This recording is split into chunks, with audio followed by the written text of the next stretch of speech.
Dear student, welcome back to our YouTube channel. Today we will start the new topic. The name of our topic is Types of Natural Selection. In the chapter number 5, Origin and Evolution of Life. तो यहाँ पर origin and evolution के अंदर ये जो chapter है हमारा origin and evolution, इसके अंदर टाइप्स ऑफ नेचुरल सिलेक्शन ये नया टॉपिक ऐड किया हुआ है बोर्ड की तरफ से। जो रिवाइज सिलेबस है हमारा उस सिलेबस में नया टॉपिक एडेड है। पिछली ओल्ड बुक के अंदर देखेंगे तो ये टॉपिक हमको नहीं मिलेगा, तो हम आज इसी टॉपिक को डिस्कस करने वाले हैं। The topic name is types of natural selection. इसमें क्या होता है, ये डिपेंड है कुछ फैक्टर के ऊपर, कुछ अवामिल है, फैक्टर है जो डिपेंड करते हैं नेचुरल सिलेक्शन को। तो उसमें मेन 3 पॉइंट है, स्टेबलाइजिंग सिलेक्शन है, दूसरा है डायरेक्शनल सिलेक्शन और तीसरा है डिसरप्टिव सिलेक्शन।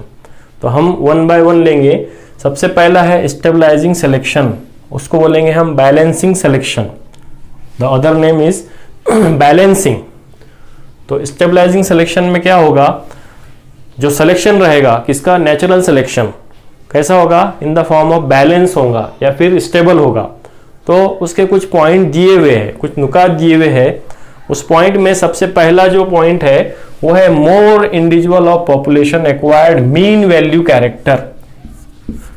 पॉपुलेशन के अंदर जो ज्यादातर इंडिविजुअल रहेंगे, ज्यादातर पॉपुलेशन के अंदर जो मेंबर रहेंगे या फिर इंडिविजुअल रहेंगे, वो क्या करेंगे, एक्वायर्ड करेंगे मीन वैल्यू कैरेक्टर को। जिससे क्या होगा, जिससे न्यू कैरेक्टर उसके अंदर आ जाएगी, नई खुसूसियत उसके अंदर आएगी और नए इंटरमीडिएट फॉर्म ऑफ स्पीसीज का फॉर्मेशन होगा। तो उसके बाद में नंबर 2 है it is favour the intermediate forms. जब एक्वायर्ड मीन वैल्यू कैरेक्टर हो जाएगा किसी पॉपुलेशन के अंदर, तो फेवरेबल रहेगा इंटरमीडिएट फॉर्म्स का। तो नई फॉर्म वहां पर तैयार होंगी स्पेसीज की, वो होगी intermediate forms. Eliminate both phenotypic extreme, और जिसके जरिए से फिनोटिपिक जो शक्ली नू है उसका वहां पे एलिमिनेशन होगा। जब एलिमिनेशन होगा तो इंटरमीडिएट फॉर्म ऑटोमेटिक वहां फॉर्मेशन हो जाएगा उसका। तो उसकी एग्जांपल है infant with intermediate weights survive compare to overweight and underweight.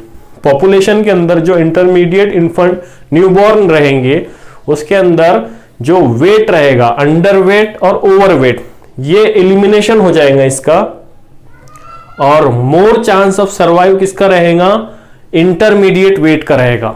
जो इंटरमीडिएट वेट को जाहिर करेंगे वो उनका ज्यादा से ज्यादा चांस सर्वाइव करने का रहेगा as compare to overweight and underweight. So this is factor which are affecting for the natural selection. फिर तीसरे नंबर का पॉइंट है रिड्यूस वेरिएशन। नेचुरल सिलेक्शन के अंदर स्टेबलाइजिंग सिलेक्शन जो है ये रिड्यूस करेगा वेरिएशन को, किसको, तगय्युर को, वेरिएशन को रिड्यूस करेगा। फिर चौथा पॉइंट है does not lead to evolution. जो नेचुरल सिलेक्शन है उसमें स्टेबलाइजिंग सिलेक्शन या बैलेंसिंग सिलेक्शन ये पॉइंट जो है तो ये इवोल्यूशन को लीड नहीं करेगा, इवोल्यूशनरी चेंजेस इससे जाहिर नहीं होंगे।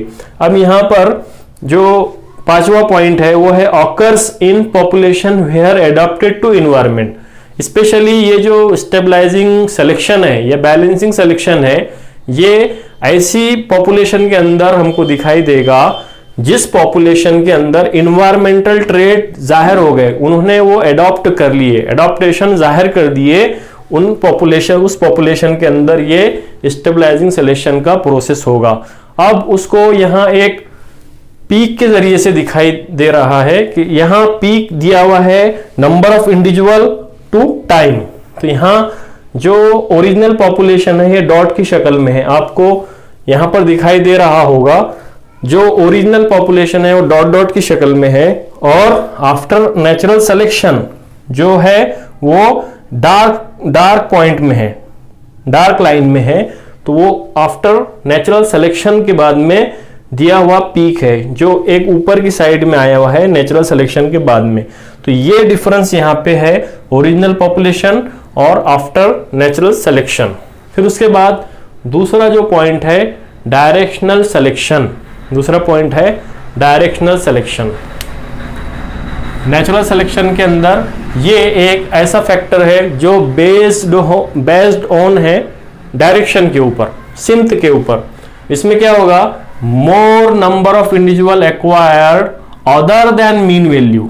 इसके पहले क्या हुआ था, जो मोर नंबर ऑफ इंडिविजुअल क्या कर रहे थे, एक्वायर्ड मीन वैल्यू कैरेक्टर कर रहे थे, लेकिन यहाँ पे मीन वैल्यू के अदर देन वैल्यू जो रहेगी वो यहाँ पे एक्वायर्ड करेंगे ज्यादातर इंडिविजुअल पॉपुलेशन के अंदर। फिर दूसरा जो पॉइंट है वो है eliminate one of the extreme of phenotypic ranges. अब वन ऑफ द एक्सट्रीम जो रहेगी उसमें से जो फिनोटाइप जाहिर करेगा, फिनोटाइपिक रेंजेस में रहेगी, उसको एलिमिनेशन करने का काम ये डायरेक्शनल सिलेक्शन करेगा। उसकी एग्जांपल दी हुई है systematic elimination of homozygous recessive.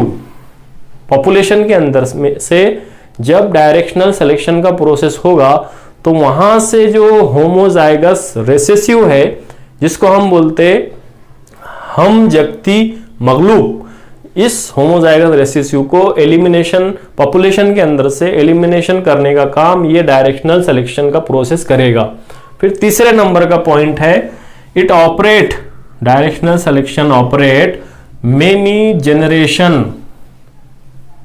Directional selection ये ऐसा प्रोसेस है जो कई जनरेशन, कई नस्लों तक ये चलता रहेगा, या इसके जरिए से डायरेक्शनल सिलेक्शन की वजह से कई नस्लें जो है तो चलते रहेगी, जिससे क्या होगा, इवोल्यूशनरी चेंजेस आ जाएगी and shifted the peak in one direction. अब ये ऑपरेशन मेनी जनरेशन तक चलता रहेगा, जिससे इवोल्यूशनरी चेंजेस जाहिर होंगे। जो एक ग्राफ है उसके अंदर पीक जो है तो शिफ्ट करेगा राइट साइड की तरफ, एक डायरेक्शन की तरफ, सीधे हाथ की तरफ। आपको इस ग्राफ में दिखाई दे रहा होगा कि जो डॉट डॉट लाइन है ये ओरिजिनल पॉपुलेशन है, और जो डार्क लाइन है वो है आफ्टर डायरेक्शनल सिलेक्शन, वो प्रोसेस होने के बाद। तो वो जो पीक है ओरिजिनल पॉपुलेशन, वहां से पीक जो है तो शिफ्ट हो गया एक डायरेक्शन के अंदर, सीधी डायरेक्शन की तरफ वो पीक शिफ्ट हो गया। तो यही पीक के जरिए से बताया है कि डायरेक्शनल सिलेक्शन किस तरह से होगा पॉपुलेशन के अंदर। उसकी एग्जांपल दी हुई है यहां पर, वो है इंडस्ट्रियल मेलानिज्म या फिर डीडीटी रेजिस्टेंट मॉस्किटो। इसमें क्या होगा, इंडस्ट्रियल मेलानिज्म हमने इसके पहले के वीडियो में डिटेल में देखे हैं। ऑर्गेनिक इवोल्यूशन के अंदर जो इंडस्ट्रियल मेलानिज्म हुआ है उसमें दो मॉथ, जिसका नाम था बिस्टन बेटुलेरिया एंड बिस्टन कार्बोनेरिया, इसमें जो इन्वायरमेंटल फैक्टर है, जो इंडस्ट्रियलाइजेशन हुआ था ब्रिटेन के अंदर सन 1845 में, तो उसमें वहाँ जो प्रेडेटरी बर्ड्स है वो कलर मैच नहीं करने की वजह से जो बिस्टन कार्बोनेरिया है उसको जो है तो शिकार कर ले रहे थे, उसका जो है तो उसको ख़त्म कर दे रहे थे। तो वहाँ पे इंडस्ट्रियलाइजेशन होने के बाद बिस्टन कार्बोनेरिया अपने जो है तो कलर को मैच कर लिया और उस प्रेडेटरी बर्ड से अपने आप को बचाया। तो जहां से वो उस स्पेसीज का जो है तो वहां पैदावार उसकी बढ़ गई। तो यहां पर इंडस्ट्रियल मेलानिज्म के जरिए से डायरेक्शनल सिलेक्शन हुआ, किसका, बिस्टन कार्बोनेरिया का। तो यहां पर एग्जांपल दी हुई है इंडस्ट्रियल मेलानिज्म। फिर दूसरी है डीडीटी रेजिस्टेंट मॉस्किटो। यहाँ पे स्पेसीज है मॉस्किटोस की जो इसके पहले डीडीटी के छिड़काव से, डीडीटी के स्प्रे करने से ये खत्म हो रही थी, लेकिन उनके अंदर कुछ एनवायरनमेंट से ऐसे कैरेक्टर एक्वायर्ड हुए जो डीडीटी स्प्रे को रेजिस्ट कर पा रहे हैं, जिसकी वजह से क्या हुआ, मॉस्किटो जो है तो ये बहुत ज्यादा तादाद में अपनी पॉपुलेशन को बढ़ा रहे हैं। उनके अंदर जो कैरेक्टर रेजिस्ट हुआ, तैयार हुआ, वो हुआ डीडीटी रेजिस्टेंट। तो ये भी एक एग्जाम्पल है डायरेक्शनल सिलेक्शन की in the natural selection. Types of natural selection में थर्ड टाइप है डिसरप्टिव सिलेक्शन। इसमें क्या है, डिसरप्टिव सिलेक्शन में more individual acquired peripheral character value at both end of the distribution curve. यहां पर जो पॉपुलेशन है उसमें ज्यादातर इंडिविजुअल क्या करेंगे, पेरिफेरल कैरेक्टर को एक्वायर्ड करेंगे, जिससे both end of the distribution curve जो स्प्लिट हो जाएगा, दोनों साइड में वो कर्व का डिस्ट्रीब्यूशन हो जाएगा पेरिफेरल कैरेक्टर की वजह से, जिससे क्या होगा, nature select extreme phenotype and eliminate intermediate. जो एक्सट्रीमली जो फिनोटाइपिक वैल्यू है उसको पॉपुलेशन के अंदर एक्वायर्ड करेंगे और जो इंटरमीडिएट फॉर्म है उसका एलिमिनेशन हो जाएगा। यहां इसके पहले हमने क्या देखे थे, सबसे पहले पॉइंट में जो हमने देखे थे उसमें था जो इंटरमीडिएट कैरेक्टर थे वो एक्वायर्ड हो रहे थे और फिनोटाइपिक वहां से एलिमिनेट हो रही थी। यहाँ पे इसका उलट है, यहाँ पे क्या होगा, इंटरमीडिएट जो है तो ये एलिमिनेशन होगा और एक्सट्रीम फिनोटाइपिक जो वैल्यू है वो एक्वायर्ड करेगी पॉपुलेशन के अंदर। Hence two peak form of the distribution. जो पीक दिखाई दे रहा है आपको उसमें जो डॉट डॉट है ये ओरिजिनल पॉपुलेशन है। उस डॉट डॉट पीक के बीच में दोनों राइट साइड में और लेफ्ट साइड में दो पीक फॉर्म हुए, जिसमें two peak form of distribution curve. उसकी यही वजह है कि वहां पे जो इंटरमीडिएट फॉर्म है वो एलिमिनेशन हुआ है उसका, हेंस टू पीक फॉर्म। तीसरा पॉइंट है, इट इज रेयर। जो डिस्ट्रप्टिव सिलेक्शन है in the population, it is very rare in cases. बहुत कम जो है तो ये हमको ऑब्जर्व होगा। और चौथा क्यों ऑब्जर्व कम होगा, क्योंकि it affect entire gene pool. जितना जो जीन पूल है वहां पूरे जीन पूल को ये अफेक्ट करेगा डिस्ट्रप्टिव सिलेक्शन। इसकी एक एग्जाम्पल है बुक के अंदर, वो एग्जाम्पल दी हुई है अफ्रीकन बर्ड्स, अफ्रीकन फिंचेस है। उसमें क्या हुआ था, वहां के जो इन्वायरमेंट में जो दो तरह के जो है तो सीड्स पाए जाते थे, जो बर्ड्स फीड करते थे वो सीड्स थे लार्ज साइज और स्मॉल साइज। तो वहां जो बर्ड्स पाए गए उनमें दो तरह की बीक फाउंड हुई, लार्ज बीक और स्मॉल बीक। तो लार्ज बीक वाले फिंचेस क्या करते थे, लार्ज साइज वाले सीड्स को ईट करते थे एज ए फूड, और स्मॉल बीक वाले जो फिंचेस थे वो स्मॉल सीड्स को फीड करते थे एज ए फूड। लेकिन वहां क्या हुआ, फिर जो सीड्स जो जिनकी small in intermediate form of जो बीक थी वो किसी भी तरह के सीड्स को फीड नहीं कर पा रहे थे, जिससे वो धीरे धीरे वो अनवा वो स्पीसीज वहां से एलिमिनेट हो गई, खत्म हो गई। तो ये जो डिस्ट्रप्टिव सिलेक्शन है उसकी अफ्रीकन फिंचेस एक बेस्ट एग्जांपल है, जो वहां पर मौजूद जो इन्वायरमेंट है उसमें लार्ज साइज के सीड्स भी थे और स्मॉल साइज के सीड्स भी थे। लेकिन जो डिपेंड अपॉन बिग साइज, जो वहां की अफ्रीकन फिंचेस कुछ ऐसी थी जिनकी बिग साइज इंटरमीडिएट फॉर्म में थी, तो वो बर्ड्स, वो फिंचेस वो सीड्स को एज ए फूड यूज नहीं कर पा रहे थे, जिसकी वजह से धीरे धीरे क्या हुआ, उनका एलिमिनेशन होना शुरू हो गया। और वहां पर जो लार्ज बीक है और स्मॉल बीक है, ये दो स्पेसीज का इवोल्यूशन हुआ। तो ये बेस्ट एग्जांपल है डिस्ट्रप्टिव सिलेक्शन की।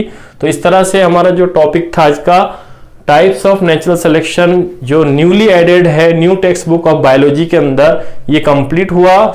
ये इसको अगर आपको याद रखना है तो ये जो 3 सब पॉइंट दिए हुए हैं उसको याद रखना है। कौन से 3 पॉइंट, स्टेबलाइजिंग सिलेक्शन है, दूसरा है डायरेक्शनल सिलेक्शन और तीसरा है डिस्ट्रप्टिव सिलेक्शन। तो उम्मीद है आपको ये टॉपिक अच्छी तरह से समझ में आया होगा।